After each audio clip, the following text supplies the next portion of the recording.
Welcome back to Temporal Directive, the Star Trek fan podcast rewatching the entire franchise in chronological order.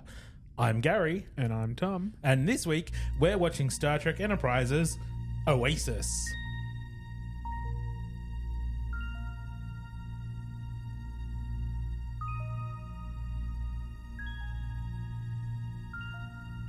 Star Trek, the ultimate franchise.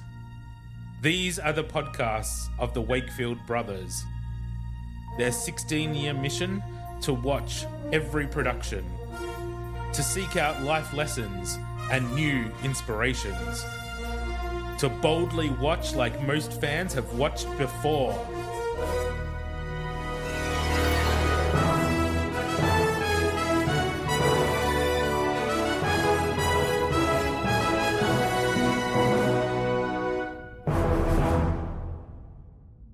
So, what you been up to, Tom? I've been very exciting, like always. You know, still unemployed, isn't it great? But we did just come back from. Always have such stories. I know. I'm just so exciting, aren't I? I'm thrilling personality. But we did just, you and me, just come back from watching one of the best movies I think will be out this year. Wicked. It was wicked. It holds up to the name. Fucking hell. Yes, we did. Yeah. Amazing. Absolutely amazing. Everything about it. I loved it. Absolutely loved it. I saw the stage performance and now this is, and I just love it. Absolutely love everything about Wizard of Oz and everything. And I thank you for that because, you know, I've watched it that much since I was a kid, mostly probably because of you, I would imagine. Yes, very much. But I love Wizard of Oz and this, and the stage performance was absolutely brilliant in Melbourne years ago. But the movie, it just does it justice as well. It's incredible. Everybody should go and see it. Everybody. I agree. It was an excellent movie. I have not seen the stage show. I've listened to the soundtrack, I don't know, 5 million times over the last however long it's been out. 20 years? Yeah. Yeah, so I was very eagerly anticipating this movie and it did not disappoint. No, not at all. As in, today was the second time I've seen it since it was released 3 days ago. I understand why. It's brilliant. Yeah, absolutely brilliant. I'm the gay one. It's expected of me. You are the straight brother. Yes. You should be going to see, I don't know, something with action and violence. I don't even know if there's an action movie. I'm sure there is an action movie out, but I wouldn't even know what it is. I mean, is there a new Fast and the Furious out or something? That's a masculine thing, isn't it? Like, I don't know. Isn't that what men watch? You're asking the wrong guy. I wouldn't know.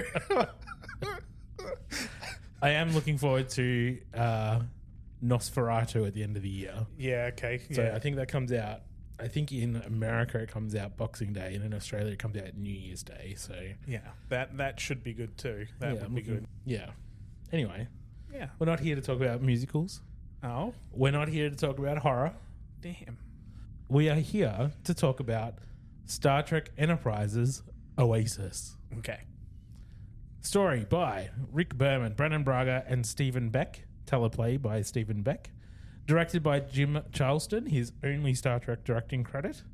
Original air date, April 3rd, 2002. And the IMDb synopsis, as always very in-depth, I'm sure, reads, the crew of Enterprise searches for a seemingly abandoned ship on a desert planet. Oh. That's it. Yep. That's all I come to expect. We have a couple of notable guest stars in this one. Mm-hmm. We have Deep Space Nine's Odo. Renee. You want to say his name for us? Renee Orbeshawan? Renee Orbeshawan? Orbeshawan? We have Odo. Yeah. Odo's in this episode. Yeah. You could call him Paul as well. He was Paul, wasn't he, in Boston Legal? I don't remember. He's Odo. He will always be Odo. Or he will be Chef from The Little Mermaid. So it's okay. So you can call him Chef or you can call him Odo. That is it. But you can't call him Paul from his other long-running series. No. Nope. This episode also guest stars Annie Wershing. I think I pronounced that one better. This is her first on-screen appearance, but she later, in one of her final appearances before she unfortunately passed away, too young, played the Borg Queen in Star Trek Picard. Oh, okay. Wow. Yeah. And my notes that I found on this episode also say that this episode is basically a retelling of a Deep Space Nine episode from season 2 called Shadow Play, but I don't remember that one, and I don't remember this one by their names. I'm sure I will remember once we get there. But just reading the name Shadow Play, I was like, well, I don't know which one's that. Yeah, that doesn't help. Because it's season 2 of Deep Space Nine. Also Season 1 and 2, doesn't help. I'm just a bit there. Once we get to season 3, that's when Deep Space Nine like really takes off. Yeah, kicks up a gear. So I'm guessing you don't remember this Oasis episode? No. No. This is where we're at now is about where I would have cut off Normally, yeah. Yeah. So Probably the last here on in, episode. Yeah. This is it. Yeah. You've not seen any of the rest. Nah, basically I would have Interesting. cut it by now. I would have been like, I would have basically have seen a Ferengi and gone, nah, I'm done. And then you gave that episode like a really good rating last week. I know. I thought it was actually quite good. So maybe you were too harsh in previous times. Yes, I may have been. Yes. All right. Well, let's go watch this one and see if you think it's worth continuing. All right. All right. Let's go. And we're back from watching Oasis, the episode, not the band. Thank fuck. So, first impressions, Tom. I didn't mind it. It's Okay. It's better than some of the others that we've watched from Enterprise. Sure. So yeah, it was actually all right. Yeah. Okay. That's it. That's all I got to say. Fair. I didn't really like it. No? No. Yeah, it wasn't like exciting or anything. It was a bit blasé, but like it wasn't terrible either. Like it wasn't like I was sitting there going, "Ugh, just I thought it was hurry up already." I was. Were you? I was like, God, can it finish? Like, it's Sunday. I got shit to do. I had a nap to have or something. yeah, fair enough. Yeah, I didn't like it at all. Anyway. Fair enough. Well, scoring is going to be fun. Yeah, sounds like it. All right, let's get into it. Just to get it over with. Yep, fair enough. We open on the captain's dining room, and they've got a trader, I guess, Damar, who's there to give them some food. They've exchanged some food, and they're negotiating where to get some other stuff. And The spicy food. they had the spicy food, and Trip says, I thought Cajun food was spicy or hot or something. And he says that this food is used on some planet by the warlords as a test of courage. Funny. So just a little hot. Just a little hot, yeah. But Archer and the crew are looking for engineering supplies and need some stuff because they've taken on a bit more damage than they expected. I mean, you know, Voyager can survive for 7 years without having to look for stuff, but, you know, Enterprise is out there for months and, you know, need some shit. Voyager is a long way away. Sorry, my bad. a long time away. Yeah, they're more supplied. I got you. They've got better technology. Yeah, their replicators, they've, etc. they've got proper shields. Yeah. Enterprise doesn't even have shields. Good point. It's got hull plating. Shit needs replacing. Yeah, and they got replicators. They can do stuff. See? I got it. Voyager, yeah. I got it. Just a missed opportunity by Voyager, but that's fine. Oh, there's so many missed opportunities with Voyager. So many missed opportunities. Yeah, they found one tradesman and then they just brought him on board and never dealt with any tradesmen again. No, they did. They traded I with know, people. but very rarely. Yeah. And it was usually for stuff that they didn't really need. Yeah, pretty much. It was ridiculous. There was not... shit, we don't have water and the replicators are down. Yeah, that's right. Our power's low and we can't feed our people or they can't have the basic necessities of life. Yeah. Mm-hmm. It could have been Star Trek's Battlestar Galactica. Yeah, yeah. Especially if the Borg were chasing them. Yeah, exactly. They're in Borg territory for fuck's Instead sake. of the Cylons. Where's the cricket noises? Star Trek Galactica.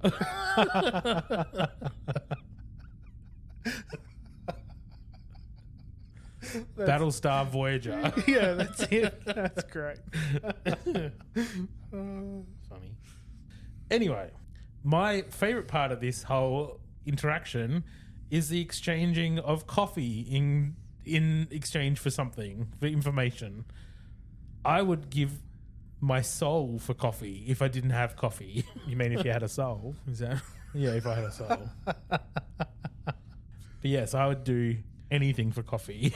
Yeah. Back to Voyager again. We're just like Janeway. Yeah. Tamar says that there's a crashed ship on a planet a couple of days away, and you could probably get some supplies from that. And then he says that there was no life signs when he was there, but the crew on the ship objected to him being there.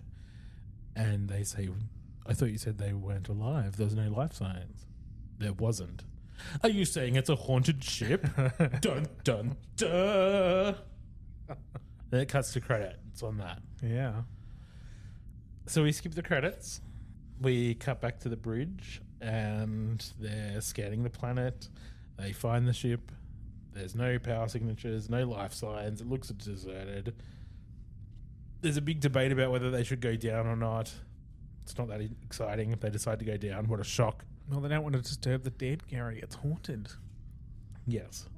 But also, if they didn't, if they had this big debate and then said, you know what, let's leave it, Yeah. they wouldn't have filmed it. So they head down. We see an external of the shuttle landing, and it's quite a nice shot. Yeah, pretty good actually. And then we cut to the away team boarding, and it's Archer and T'Pol and Trip and Travis, because apparently Travis hasn't been in a few episodes, so I suppose they better give him something to do. Well, that's it. And he was the one who objected, so throw him into the deep end. Why not? Yeah. Archer sends Trip and T'Pol to engineering to have a look, while he and Travis keep looking around. Travis says that if the Damar trader guy left in such a hurry, why did he take the time to close the hatch? Isn't it closing a hatch? Like, don't you just hit a button? Well, there's no power, is there? Well, that's true, I suppose. But I mean, if yours is, I don't know, I suppose. I figure if yours is attached to it that you're powering the door, like, I don't know. I don't know either. It didn't look like it was that difficult to open and close the door. No.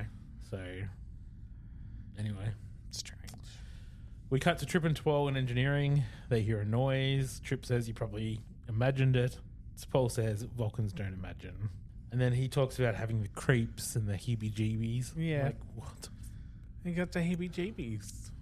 It's totally translatable for Vulcans to understand the heebie-jeebies. Apparently so. But he says, don't you get frightened once in a while? She says, no, not really. Travis and Archer find a computer terminal. We cut back to them finding a computer terminal, and then we cut back to engineering. Yeah. Cut. The dilithium crystals are in good order. T'Pol sees a reflection in the warp core. Yep. And they turn around and there's nothing there. And Trip thinks that she's imagining things again. But then a figure rushes past the doorway. So they call for backup, and then they go in anyway. Yeah. That's it. We're not alone, Captain. We're going in. Mm-hmm. They find a space behind the wall, and they phaser it open and follow it. They go in, and they find a big garden area, what looks like a cargo bay, like an airponics bay. It's just a big open area with lots of greenery, which is quite nice looking, actually. Yeah, it's fine. And they find a woman who stares at them quietly and then runs off, and they follow her into a room where there's a bunch of people holding guns. Well, that's it. Like, how dumb do you have to be? Is this your first away mission trip? Like, what are you doing? Yeah. Well, just follow her straight into a room. Done. Oh, fuck. We cut to a little bit later. Archer and Travis are there now. And this is where we get all the information about it being a supply ship. It didn't have weapons. They were attacked. They got shot down. They've been there 3 years. And they haven't been able to get the ship up and running. Yeah. Archer says, well, we can take you home, or we can help you get the ship up and running, because home is a year away. Yeah. So we'll get it done. And they're like, no, we're good. Don't worry about it. It's impossible. and we're settled. Been 3 years, we're good. Yeah, we know Fuck what we're off. doing. We're okay. But Archer says, well, maybe we've got some technology or something that you don't, and we might be able to help. And they say, sure, go for it. Yeah. We cut to Trip working on the warp engine, and the woman from before that he followed shows up and again just stares. And he says, do you ever say anything? To which she doesn't respond. She doesn't respond, no. She just follows him around while he's working, silently watching, until he's about to touch something and she says, don't touch that. And then she says there's redirected power or something. Yeah. Her father was the engineer, and he taught her the systems. Yeah. And we find out her name is Liana. Yeah. Who has no reason why she wasn't talking. No. None. Doesn't explain it at all. No. Like, just didn't want to. Couldn't be fucked. Just Just stare. Yep. Just wanted to stare at you. Yep. Fucking idiot. Yep. Another woman comes in and tells Liana to leave the guy alone and takes her away. Says she's got other things to do. My daughter has other things to do. Yes, it's her mother.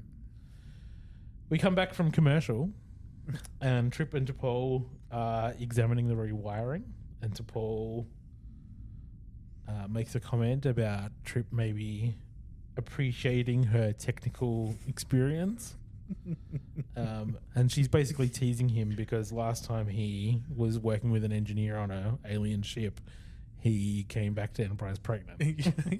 Yeah, I actually like this interaction. I thought it was kind of good. Yeah, it's fun. Yeah, it's good between these two. Trip and T'Pol are good. Yeah, they are. They're great. Yeah.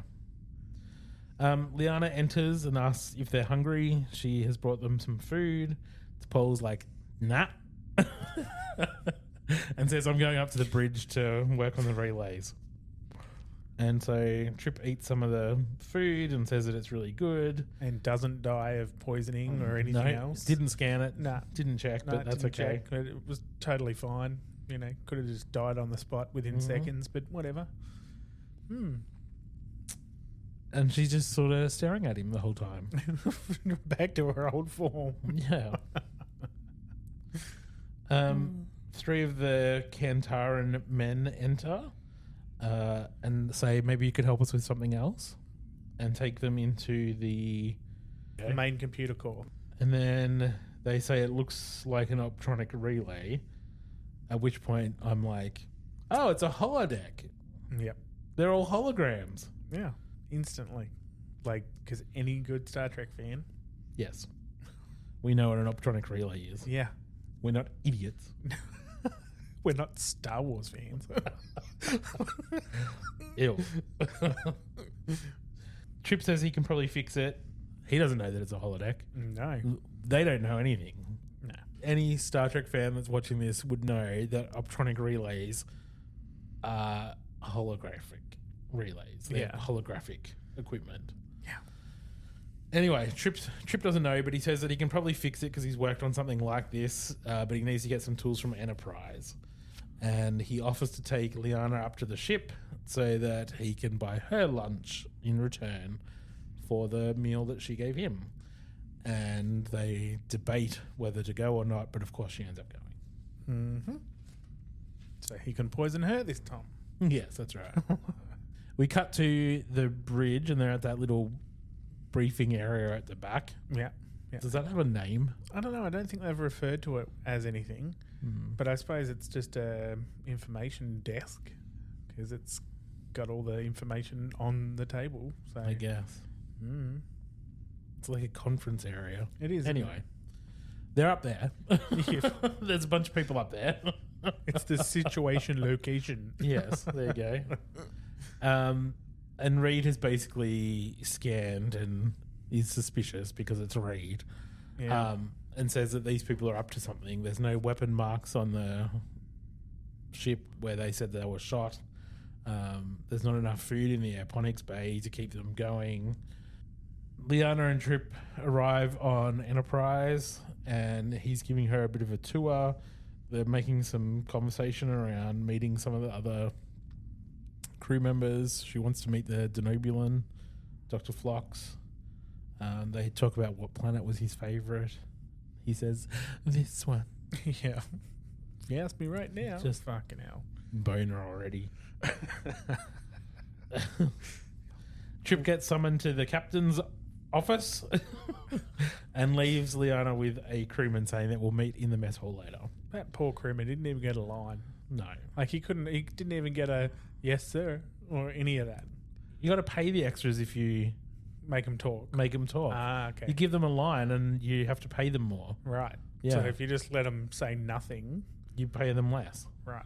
But wouldn't it be better for them to just not get paid the extra and say a line? You know what I mean? Like, as do an you mean? extra, wouldn't you want to say a line? Wouldn't you be better known if you're getting lines, obviously? Yes. But you can't do it for free Yeah. because there's a union involved. Yeah, okay. So you have to get paid, and the production is not going to pay because... You just decided to do a line, yeah. Yeah, that's Yeah. right. Yeah. You can't just... Yeah, yeah. Ad lib for the hell of it. No. Yeah, not You'll get unless- fired. Yeah, not unless you're one of the big guys. No.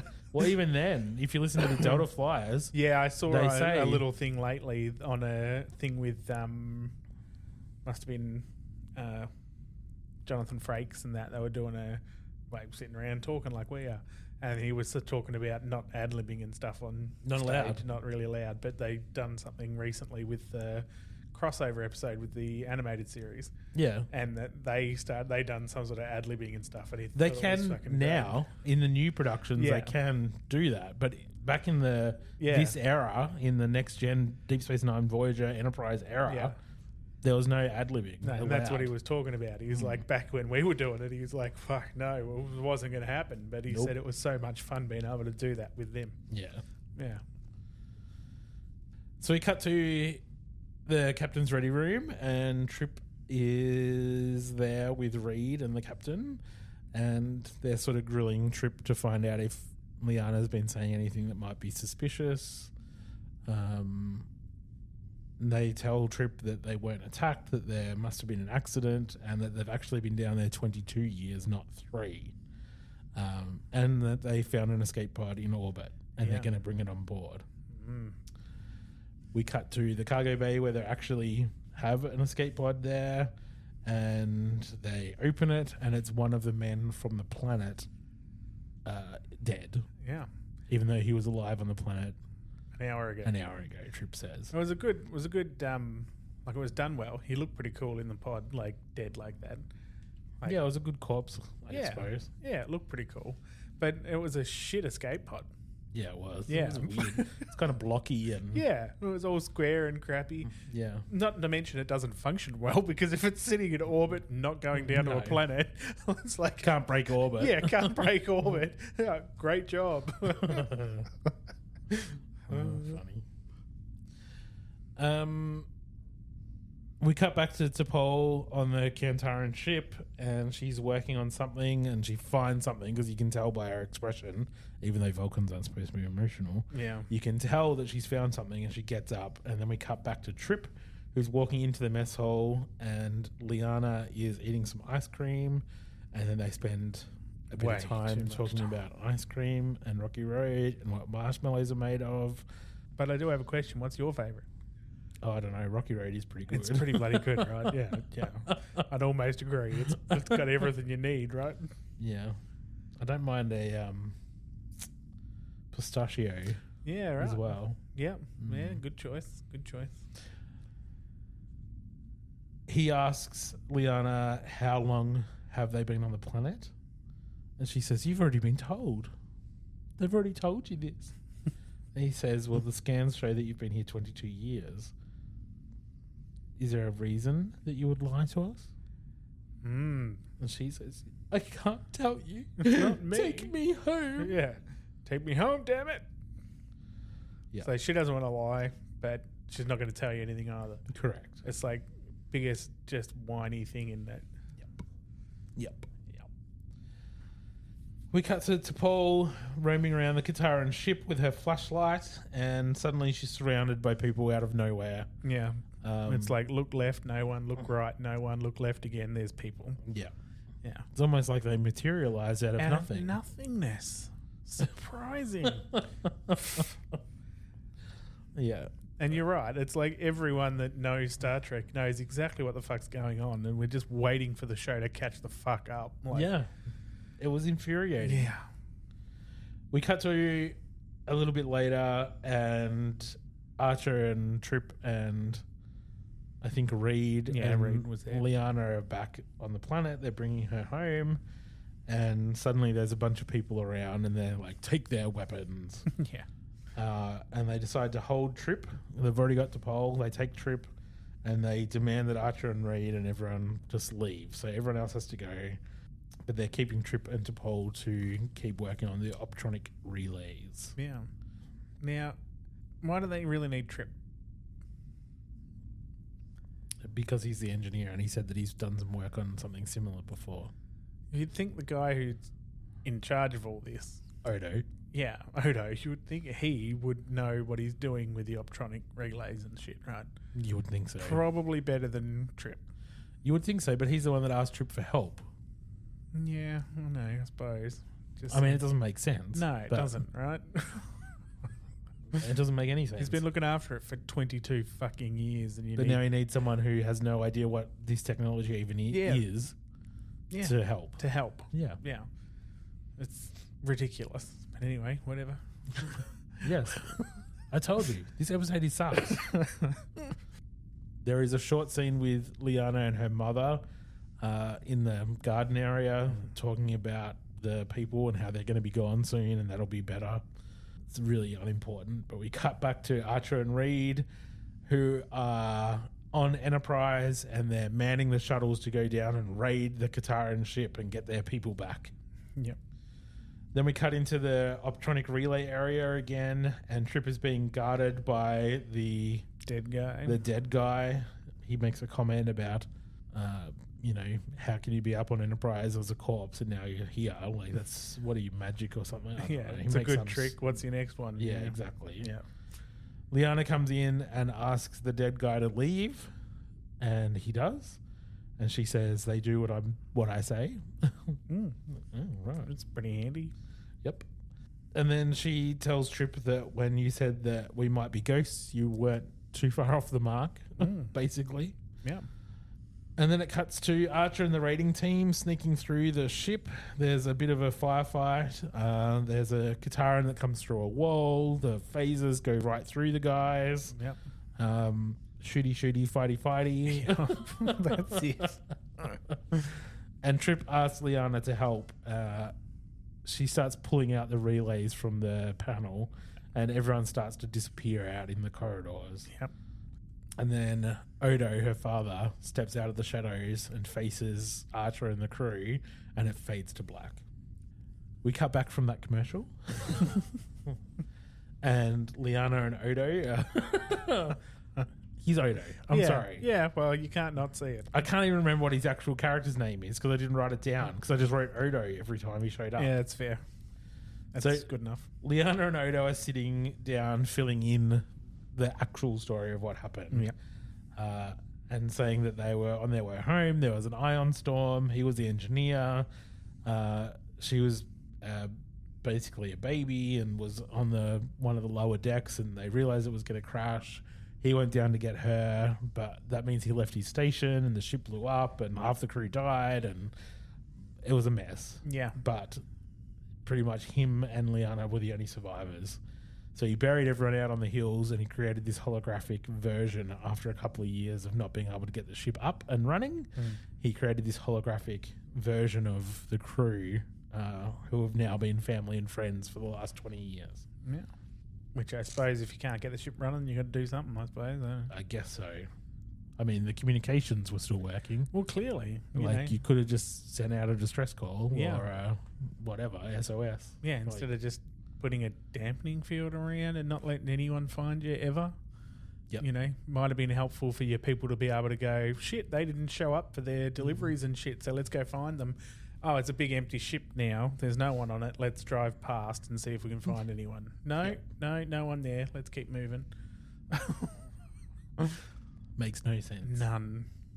Trip is trying to convince him to leave the planet. Liana deserves better. I Yeah. think the two of you need to leave. In this debate, he does make a reference about what are you going to do if she gets hurt? Program a holographic doctor? That was great. Yeah, it does. We cut to Archer's ready room. Odo walks in and says, "You have a beautiful ship." Mm. And he says that your engineer is a very plain-spoken man. Archer says, "Well, that's one way to say it." Yeah. And he talks about how this has been home. He's been very comfortable for a long time, and he wants to stay. But your Mr. Tucker says that I should think about my daughter and I should leave. So will you help me get my ship home? And he says, yes, we can. We can send some crew down to help.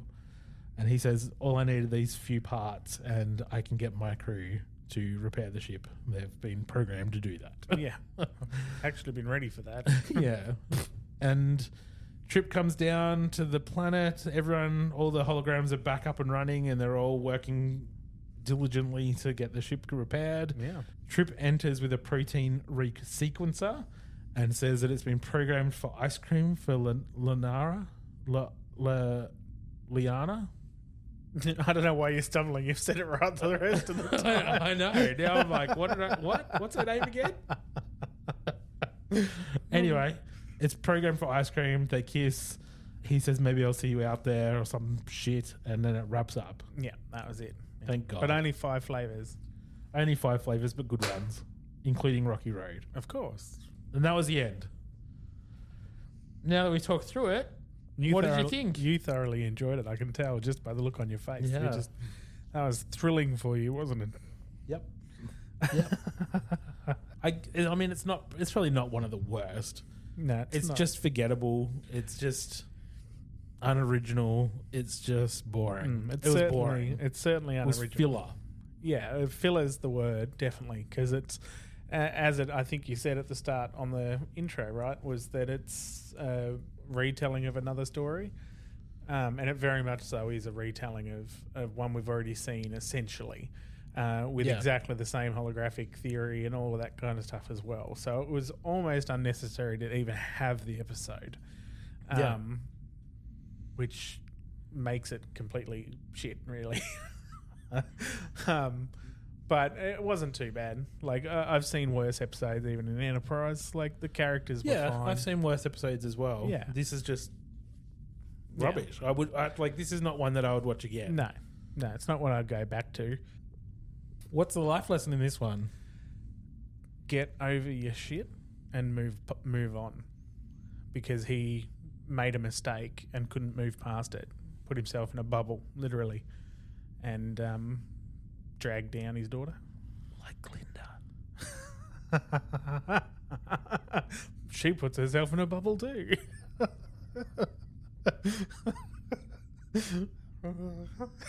We shouldn't have watched that before we done the recording. Yes, all right. I think I'm going to go with that because I don't want to put any more thought into this episode. I don't think there's much else to moving take on from it. Yeah, Really. that's fair. Right, what are we going to rate this episode? Well, I'm happy to give it like a 4. I don't know. For me, I'd say maybe a 3. Yeah. I'm at a 3. Changed my mind. I'm happy to. Well, I'm happy to come down to a 3 because there were things that weren't that great, and it's a retelling. There was nothing original in this episode. Yeah. It was. We found out what was going on. 15 minutes in, and then we had to wait half an hour for everyone to catch up. It was frustrating. It was boring. Maybe a 2. You meant to convince me to come down to a 3, not you go down further. I'll go to a 3. I'm happy to go to a 3. I won't go to a 2, but I'll go to a 3. All right. 3 it is. All right. Well, that's it for this week. We'll be back next week with Star Trek Enterprise's Detained. Hopefully that one's a bit of an improvement. In the meantime, you can reach out to us and join the conversation on social media. That's Facebook at Temporal Directive Podcast, or on Instagram, just Temporal Directive, or you can email us at wakefield_productions@outlook.com. That's it from us. We'll talk to you next week. Live long and prosper. Peace and long life.